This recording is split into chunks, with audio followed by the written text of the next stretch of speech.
Hello, good morning, sir. Some Nigerians truly lost their humanity. This is no sensationalist question, but a sober reflection on the relentless bloodshed saturating our daily headlines.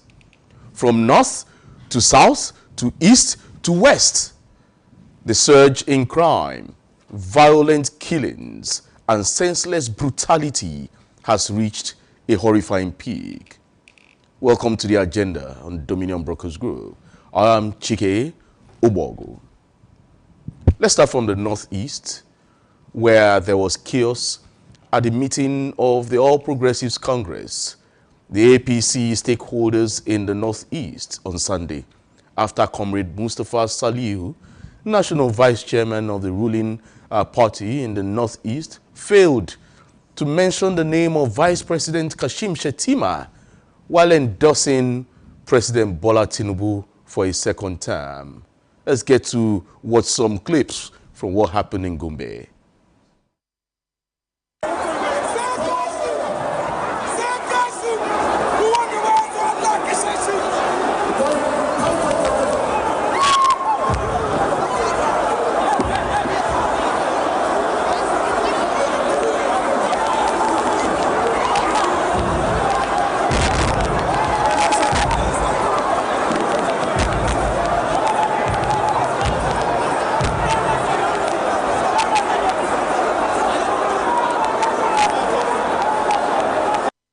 Right, well, tons of security guards had to escort the national chairman of the All Progressives Congress, Abdullahi Ganduje, out of the APC Northeast meeting, while other APC members were trying to attack him, chanting Bamayi for endorsing Tinubu rerun without Shettima on that ticket. Let's watch what happened to the APC national chairman, Abdullahi Ganduje.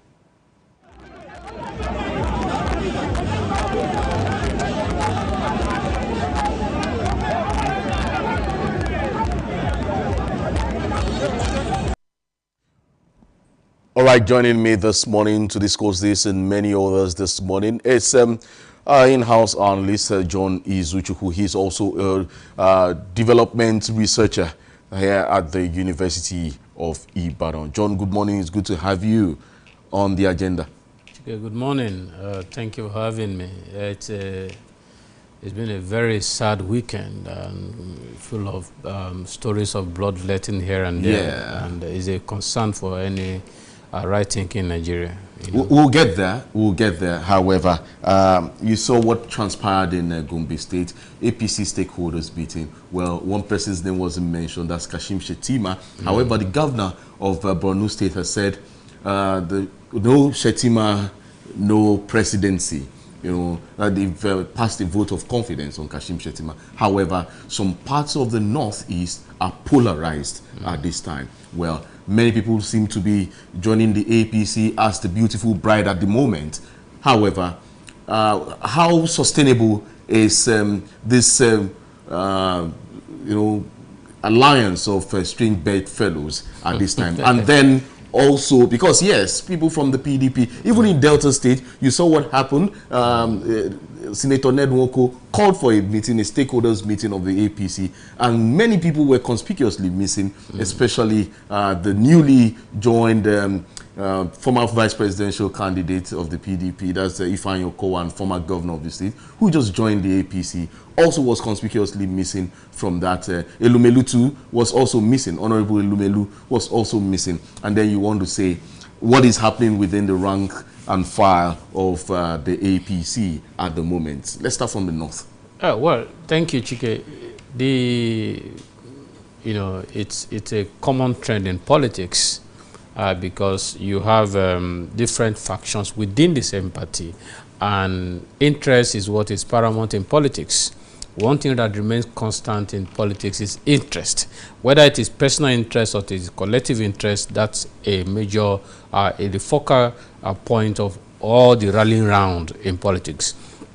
What happened in the south, in the northeast, is expected, given the body language of the north in recent time about the leadership of our president, Mr. Alhaji Bola Ahmed Tinubu, the outburst is a way to say that he has not delivered sufficiently based on certain persons' evaluation. Looking at Kashim Shettima, he is almost rendered a figurehead in this administration. There have been reasons to worry if we ever have a vice president. So, and the people who felt he should be there to champion their cause are also feeling that he's bought over, is there and is not doing anything about the cause of the North. So we sit back and watch how things pans out in the near future. Looking at the trend, you can tell that all is not well with APC, which happens to be the safe haven for several political merchants. But it's expected. Because when you have 2 or 3 persons gathered, there will be conflict of interest. And so we're seeing that play out in the APC. And since they claim and pride themselves to be experts in managing internal political crisis, we want to see how they will manage this and see that they mobilize the entire North to support Mr. President. Because whether we like it or not, the Northerners are a major part of the APC. The major part of the APC. So they must find a way to address the internal rancor so that they have a chance, because it's all about 2027 election. And if they do not get it right, they may end up like the PDP, and that will be worse for them. Well, this is basically for the 2027 elections, as you said, and then we're looking at alliances. We have the APC that was formed in 2014 ahead of the 2015 elections. And you had the CPC wing, you had the ACN wing, you had the NPDP, the new PDP wing that was led by the likes of Saraki Den, who eventually discarded the party and went back to their family house, as it were. That's the PDP. And then we had several factions of political parties that transmodified into the APC. Now, reports have it, or bookmakers have said, the CPC wing have had their own fair share. That's the former President Muhammad Buhari wing. And now we have the ACN wing having their own share. Now, is it that the North still want power again in 2027, or are we still going to stick to the South presidency come 2027? Because permutations have started. Yes, I don't think they want power back on the platform of APC. Okay. I think what they want is the president being able to address the basic needs of the North, which, for instance, is security. It's not news that among the out-of-school children, the largest percentage resides in the North. So they're expecting that this government would attack those imminent challenges in the North. And it appears as if they are handicapped. You have seen them, counter the government on several occasions and say, we are not seeing anything drastic. We're not seeing the government taking a measure to restore hope, peace, and development in the North. And so you see people like El-Rufai, who is now a disgruntled person based on the fact that he was not given an appointment in this government. And so all of them put together, the North is they're a group of people that follows whatever their leaders say. But also we must also look at the fact that things are beginning to change. Things are beginning to change. So that's why today you have a faction saying we stand with the president. Other one saying Shettima will not be the running mate in the next election. Someone else from the North has to come. But all of that, again, it is politics ahead of 2027. Well, we just hope Nigerians and politicians get it right. I'd say everything is all about interest at the moment. Well, it's not time for campaigns, but certainly you're seeing campaigns for Mr. are available, President, certainly, which is exactly against the INEC rules and even against broadcast codes. But you see people campaigning already. Well, they will tell you they didn't send them. But again, that's also where you ask, where is the level of neutrality of INEC? Because, you know, I think that we must be concerned about our names. This current INEC chairman should try as much as he can, or to, you know, to redeem his image. Because INEC is in the mud as an institution. And when we look at these things as Nigerians, we are bothered. Because you don't know how much of this you will do that will, you know, lead to chaos. And when there is chaos, you can't manage it. All of us will be at a loss. So it is a concern. But we're hoping that this administration will wake up. Because what you are seeing in Northeast, you know, that happened at the APC stakeholders meeting is a clear indication that this maladministration, poor governance and leadership is biting hard on the ordinary people. Do you see the pendulum swinging? Anything is possible because the people are hungry. And if people decide to stand against you, 1 million policemen won't stop them. So it is apparently the elections, forthcoming elections in 2027, like Governor Shea Makinde of Oyo State said, it will be between the hungry people. The people and those in government. Okay. And those who want to come to power. All right. Because that's what it is. Well, we are still talking about politics now, and it's so sad that many people have been declared dead in Benue State. The stories of multiple killings coming from Benue State are as gory as they are chilling. They speak to the genocide rage going on in the food basket of the nation and the cluelessness of the leadership, whose chief responsibility is to provide safety for its citizenry and rein in non-state actors such as the marauders and co-killers on the rampage. Well, if you go through the headlines this morning, you see headlines such as at least 100 people killed by gunmen in north-central Nigeria, Benue killings, President Tinubu tell Benue Governor earlier what to do after this, at least 100 killed by gunmen in Nigeria, Pope praise for victims of terrible massacre in Benue State. Well, did you see the amateur footage yesterday by a social media influencer, the very dark man, very dark black man? Yes, it was so gory, where you saw kids burnt.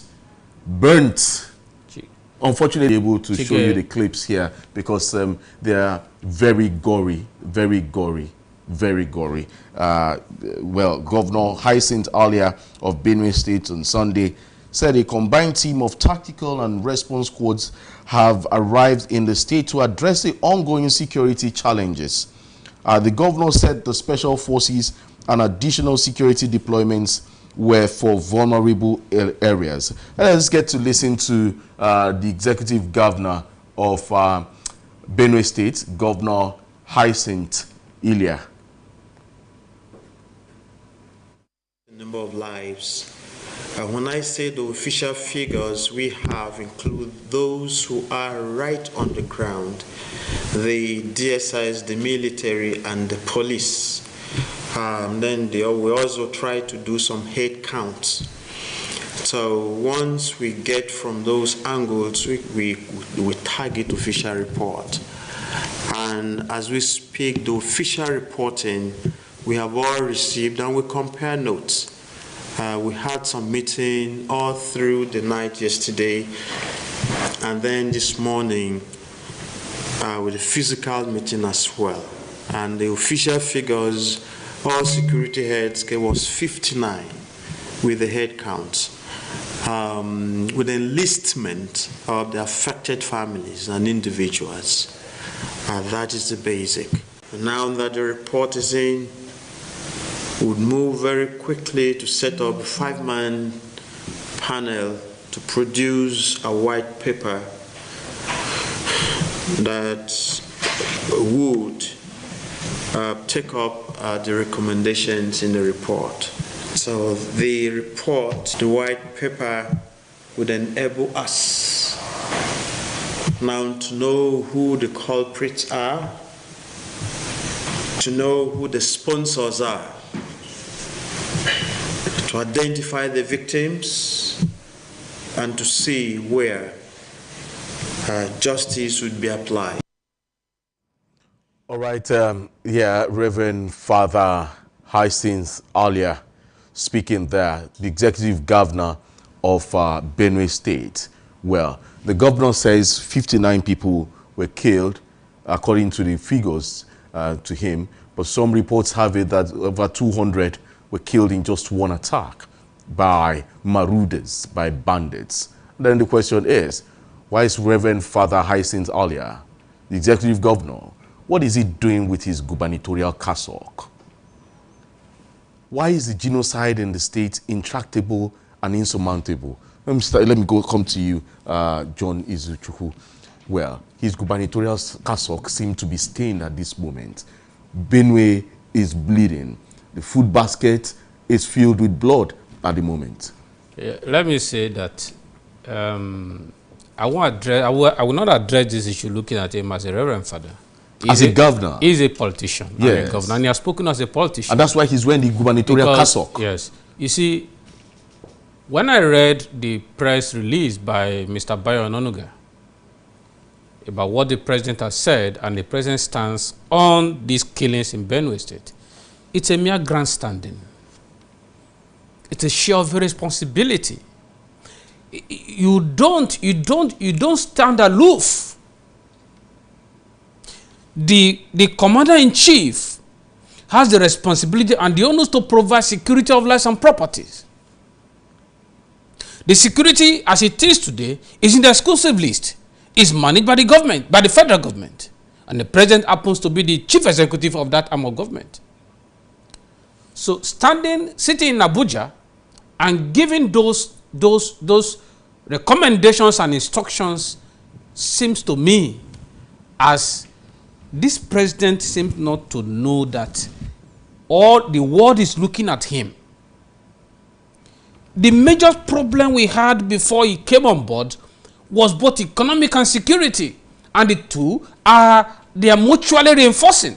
Well, when he came on board, he said he was going to take charge of the economy, and then the vice president takes charge of security. With the president, Shettima, what was antecedent in managing security? Security was it better when he was governor in Borno State?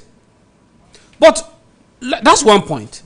When you now look at this governor's speech, the press address, I'm asking myself, has he just forgotten easily that he was formerly a priest?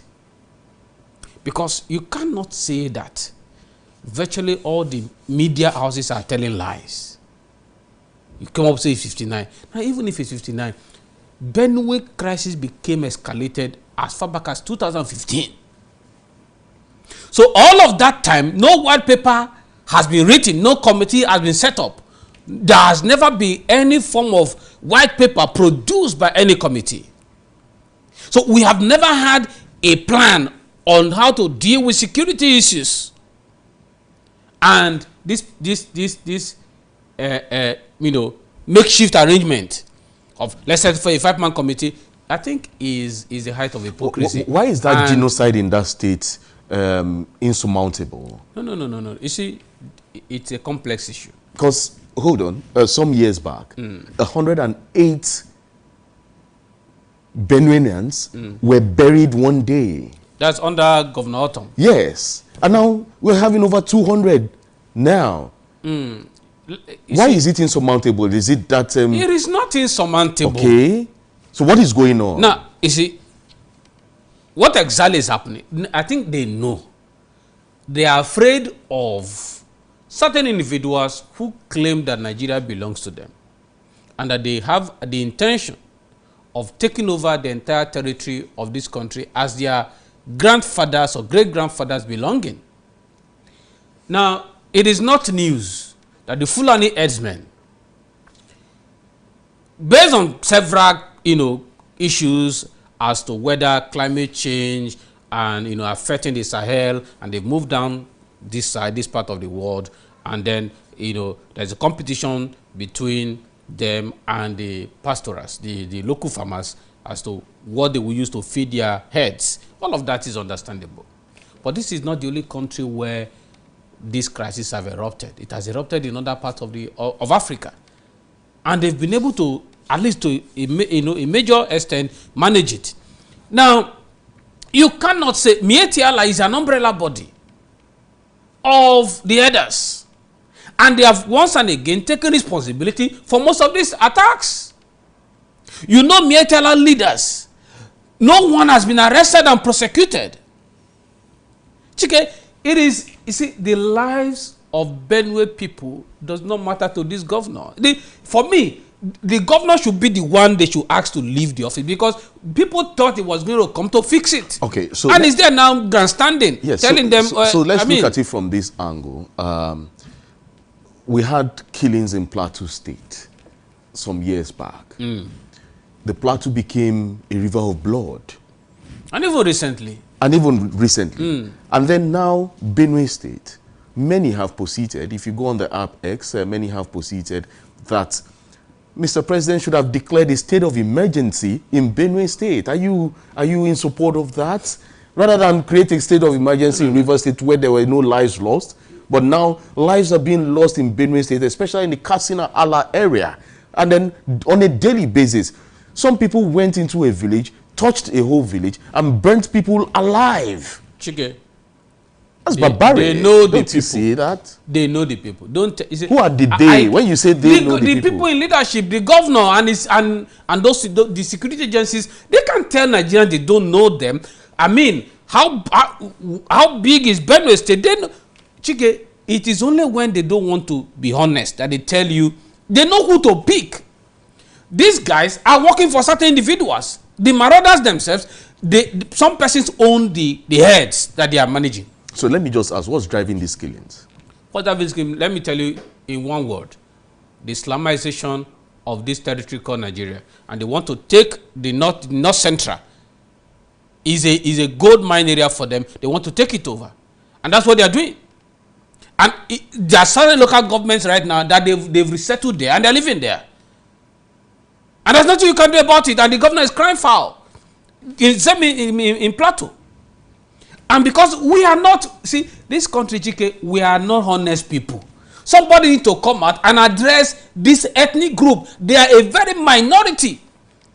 They're not up to 8 million people. But they are calling the show. But they're the one determining everything. They determine the big shots in the military everywhere. There were crises. I mean, there are certain things we cannot say on TV because we have certain information. But we must call a spade a spade. If you see, you don't pretend when there's a crisis. We must come out to say these matters the way they are, and then we deal with it. You cannot want to take over people's land and chase away the aboriginals and then take over their properties. I mean, it's unheard of. And because we have people in government who are not serious people. You are there telling your people, I mean, if, again, maybe we have to revert back to what the DSS Director General said. Every Nigerian need to, particularly in those rural areas. Because 5-10 persons can come and raise down an entire community at night. We're armed. Those arms, were they coming from the moon? Are individuals not funding them? Can the security agency say they don't know those who are funding them? Chike, the lives of Nigerians are not important to these leaders. To be honest with you. And that's why I think that governor has failed his people greatly. Well, he has failed his people greatly. Well, and I don't think he has failed his people greatly. There's a part of this discussion that I asked you a question. There's that part you've not really touched on. And that's the part where many have said there should have been a state of emergency created in Benue State. Yes. If you can declare a state of emergency in context, declare a state of emergency on the security of the state. Okay. And what that means is that You give them a marching order, deploy more security people into those areas, those vulnerable areas, get every single person that is involved in all these killings and their funders and their sponsors arrested, prosecute them. Let's see them being prosecuted and let's see them go to jail. Let's see them. How many have you seen all these years of killings, even the ones that happened in Kaduna? How many of them have you seen arrested and jailed? Even the young man recently, the Supreme Court still ruled against him, who in defense killed a marauder who was coming to kill him. Now a judgment has been against him to be killed dead by hanging. It tells you that it seems as if the institutions of government is supporting these marauders. No single person has been prosecuted, and we have seen a clear judgment given against these killers.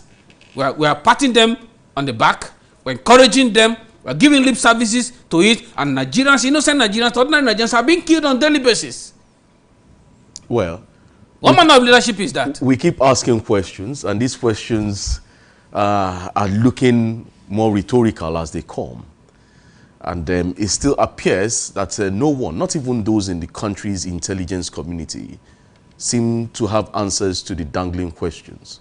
However, John, is Benue now a free enterprise for free willing killers? I think that is what it is. That's what it is. When they need blood, they just go there and waste people. That's what it is. And it's sad. A country as big and as blessed like Nigeria, we have so become used to the death of people that we no longer feel, it's no longer a breaking news. It's not a breaking news. I mean, 100% have been killed there. Oh, that's how it is, Jerry. You move on. That's how we have reduced human life to mere paper. And I think if we continue with this bestial kind of, mindset where people are now used to killing another human being, a time is going to come. We may not be able to walk on the street. That's where I'm going to now, from communal clashes. We may not be able to walk on the street. And even called violence to banditry, ritual murders, political assassinations, family homicides. Is Nigeria's landscape fast becoming a theater of horror, John? Because it's becoming scary. Yes, it is. But we must be hopeful that one day we'll arrive at a point where we can sleep with our eyes closed. But looking at what is happening currently, it's a concern for all of us. Nowhere is safe in our country. I remember reading Chinua Achebe's book, There Was a Country. And I remember Professor Soyinka saying that he drove from Lagos to Onitsha. At the heat of that war, it was a solo drive from Lagos to Onitsha. There was no police on the way, no armed robbery attack, and he drove in the heat of the war. I mean, you could see that even in war circumstances, people were still reasonable. Today, we are more than being in a war, in a civil war.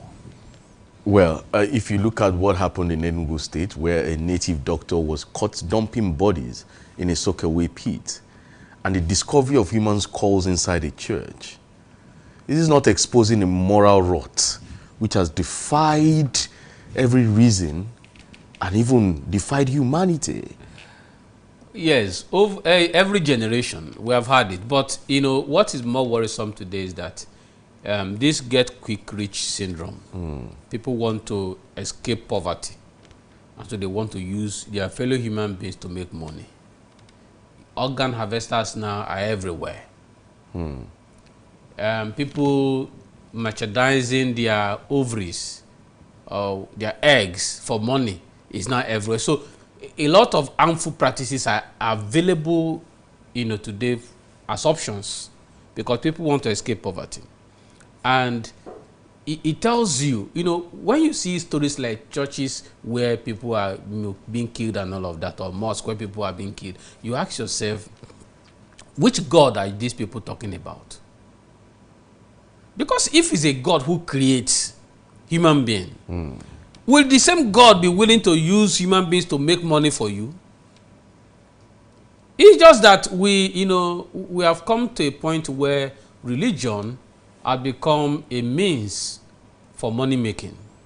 Is it not a form of sodomizing the polity and also Gomorrahizing the entity called Nigeria, where you have the Sodom and Gomorrah in place right now? Well, you see, things are happening, no doubt. But we must again still be optimistic that even though things are happening very terribly and at a fast pace, there are still few Nigerians who are still sane in the way they do their things. And because of that, we will not generalize, we will not conclude. I hope the same ones will not be overwhelmed someday. Yes, but every society has its own ills. Just that we are highlighting these ills because we do not want it to continue. Are these things supposed to be our ills in 2025 as a nation that claims to be the giant of Africa? Chike, see, poverty is a major trigger. Poverty.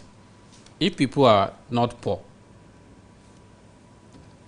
how many Americans did you see go to do blood money or return? The reason is because you can meet your basic needs. If you check most of these boys who are being recruited to join these marauders and the killers, how many of them have you seen that have become Dangote? It's peanut. I read of a story of somebody who was recruited and they were giving him 30,000 naira to go and kill people.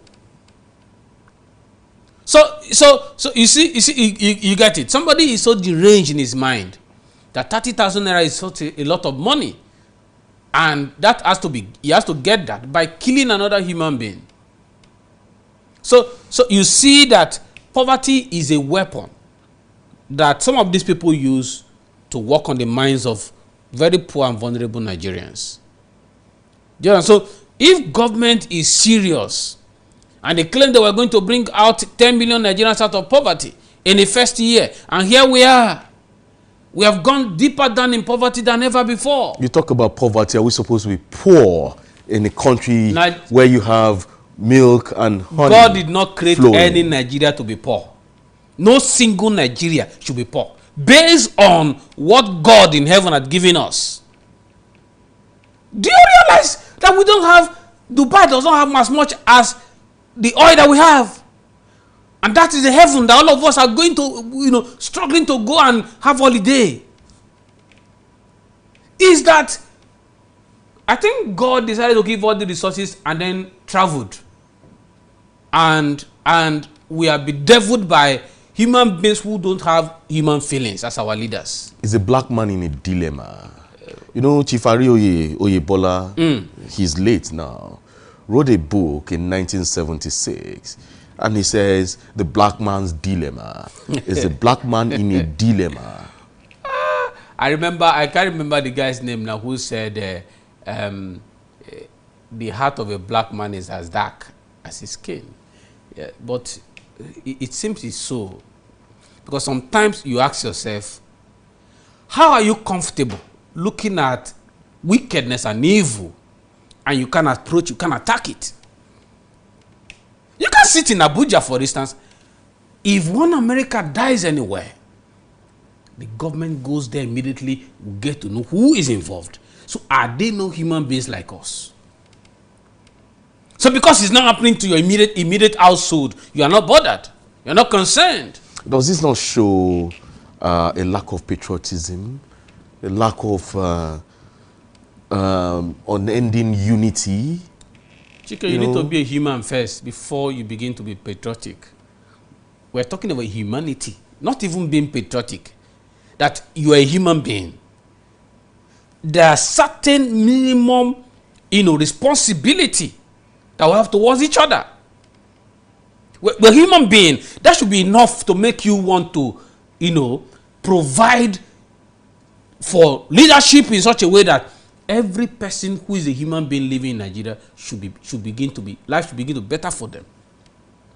And then you sit down somewhere as leaders, president, as governors, and all you do is to have a good life. and allow the rest of your people to get into poverty.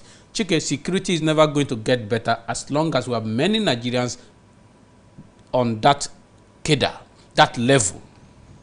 Because the more vulnerable they are, the propensity to be engaged in crime is high. And so you get many people being recruited every year into crime. A time is going to come, I hope we don't get there, that on our street, you can't walk with your phones and laptops. It will be taken in broad daylight. It's happening now, but it's still married. It's still, you can still make excuses for it. Maybe you work at night at a late hour. But if care is not taken, it's going to become a norm in our society. Well, what you just painted now used to happen many years ago in a town in Nigeria. I won't mention the geographical location, where you walk by 7 a.m., 1 a.m., 1 p.m., 2 p.m. You're stopped and they tell you, your phone belongs to me. Your shoes. It got that bad. I was a victim at some point. We still bear the haunting memory of Deborah Samuel's brutal lynching in Sokoto State. She was stoned and burnt alive over alleged blasphemy. Some say it's an act so depraved, it shames even the animal kingdom. Meanwhile, in the southeast, unknown gunmen terrorize communities, attacking police, and even sowing the seed of fear in people. Do you still remember the murder of a traditional ruler in Imo State last year? Doesn't this exemplify the grim reality? In the northwest, bandits have turned the entire community into war zones, burning villages, kidnapping children, and slaughtering innocents. From Zamfara to Kaduna to Katsina, Benue, and even Niger states. These states bear the brunt of this terror campaign. John, are these just mere crimes? Some will say they might just be acts of war on citizens. I agree with that thought. But, let's take on the Southeast, for instance. I did a paper recently on why IPOB failed. And in my findings, it will shock you that many of the people do not believe in the IPOB cause. But they are caged in fear. You mean the IPOB? Yes. The indigenous people of Biafra. They are caged in fear. Okay. And you see, the economic impact of what IPOB is doing, the economic impact, the impact on education, the impact on the psychology of the people, it will take at least 10 years for us to fully see the impact. So what we're saying in essence is that no part of this country is exempted from this conversation. We all need to sit back, particularly those who are in leadership, those who are privileged to lead this country at a time like this. We agree and I acknowledge it's a most difficult time to be a leader. But you do not seek leadership if you have no capacity to deliver. Because, Chike, by now, I thought Mr. President would have done something ingenious, such that we would have seen human beings behind all of this killing brought to book. So that anybody we know, this is no longer the time where you can do what you like and go scot-free. But unfortunately, it's still the same story that we are still, getting now. It's sad. Well, because of our time, urban centers like Lagos are not spared. The surge in ritual killings, driven by misguided Yahoo boys who believe human parts bring wealth, is so alarming. The case of 4 teenagers in Ogun State who murdered a girlfriend for ritualistic purposes remains a national scar. So, what has gone wrong with our collective conscience? John just said this morning that poverty, illiteracy, and bad governance explain part of the crisis. but they do not excuse the barbarity. Beneath these lies a spiritual and moral bankruptcy spreading like disease.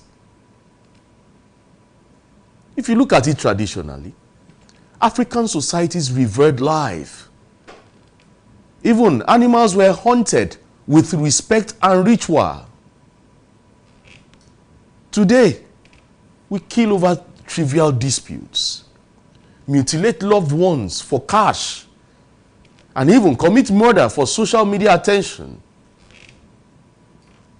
This is no mere moral decline. It is moral collapse. What about our religious institutions? They were once pillars of ethics, who have often become today marketplaces of greed. Our political leaders on one side, instead of serving as role models, sometimes enable violence. When killers in high places go unpunished, what stops disillusioned youth from picking up knives? Well, if we go through the holy books, as stated in Ecclesiastes chapter 8 verse 11, it has warned, delayed justice emboldens crime. Let's come down to our own constituency here, the media and social platforms. Are we compounding the problems by normalizing violence? Videos of lynching and mutilation circulate like entertainment, desensitizing the public. The real tragedy is that we no longer recoil in horror. We have become numb. The law enforcement agents are there. They remain overwhelmed and even under-resourced. Many perpetrators escape justice due to a weak police force and a sluggish judiciary. Well, do you believe in justice delayed is justice denied? We're in a country where our judiciary is weak. That's what we get. Is there hope? There is hope, certainly. That's why we are alive. There is hope. We must believe that things will get better. And one day, we'll have the right persons in leadership that can begin to bring this reform. Because when I think about Mr. President's reform, we have not seen him reform the judiciary. And that's the last hope of the ordinary Nigerian. Shouldn't we be calling for a total societal reawakening at this moment? That's what we're doing. And many other platforms especially from government. Government should be doing this also. These guys are not concerned. What they are concerned about is how to remain in power. How to remain in power. So we need to keep the advocacy on so that the average Nigerian will be aware of what to do and what not to do. Well, before we leave, Israel has gained full control of Iran. Airspace and neutralize even all Iranian air to surface missiles. You saw what happened yesterday, a retaliatory attack. Iran hit, Israel responds. And then you have a Putin who has spoken, the president of Russia, calling for peace. And then it's so ironic because you still have a Putin who was fighting Ukraine. And then when peace was being called for, he was adamant. And now Putin is calling for peace between Iran and Israel. And even the president of Jordan is even supporting Israel at this moment. There's a war in the Middle East. Yes, and I hope that that war will not consume the world. Because what Iran is threatening to do is to, they threatening that we're going to pull out of the nuclear treaty agreement. Yes. Nuclear weapon treaty agreement that they had. So we hope that we do not destroy ourselves with what we build. With what we have built. So the international community should step in and not take side with Israel, because Iranians are human beings, and we must, for justice to prevail, you must be able to look at all sides, because what Trump has done in harassing Iran is not too good. We don't take side on issues like this. No matter what it is, There must be an international way to diplomatically settle this dispute or manage this dispute such a way that the two sides can still continue their life. But if we continue, we all may get our fingers burnt. And to be because ego and pride will not allow certain persons to, listen to the voice of reasoning. Well, at this moment, over 70 top senior Iranian generals have been killed by the Israeli strikes. They should stop it. Israel should not destroy the world. I love them. I like the fact that they're resilient. Why do you love Israel? Is it because it's biblical? No, yes, one, that's I'm a Christian. And the fact that... But Israelis are Jews. I don't want us to go into that discussion okay, let's for leave today. that. But let's leave that I love them, but discussion. I do not like the fact that they are killing Iranians and the way they rush to attack other countries because they have the backing of the West. If you read the history, it's not polite. There must be a middle ground for us to coexist. It is a world. You can't live in a different world. This is our world, and we must make it habitable for everybody. Well, some will say, we proceed that if the United States of America delves into this fully, we might just be seeing a full-blown war. World war. Where the Republicans are in power in America, and you have the Donald Trump who want to make a mark by, it's been long America had such a assignment, as it were.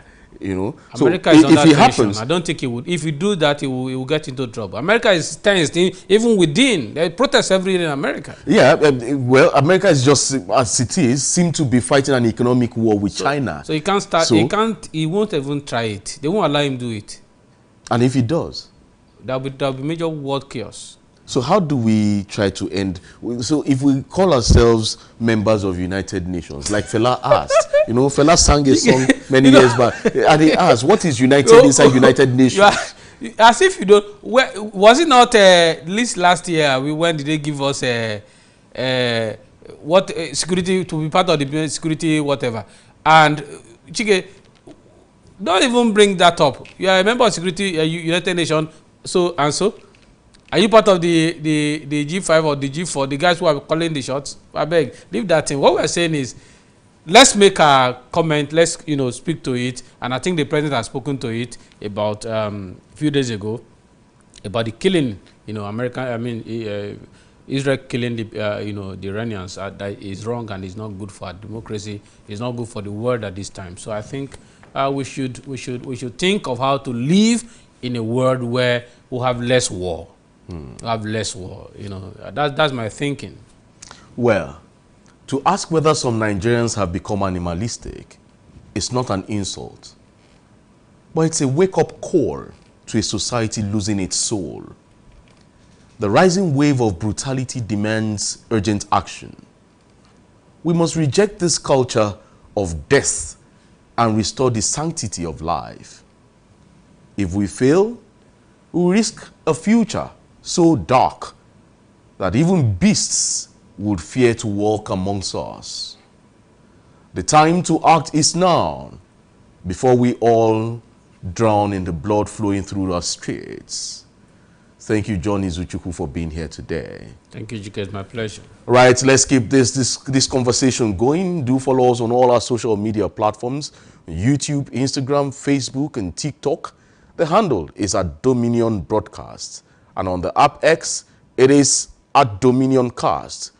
You can visit our website at www.dominion.org.ng. My name is Chike Ubogu, urging every Nigerian to play their part in shaping a better nation. Enjoy the rest of your day and stay safe.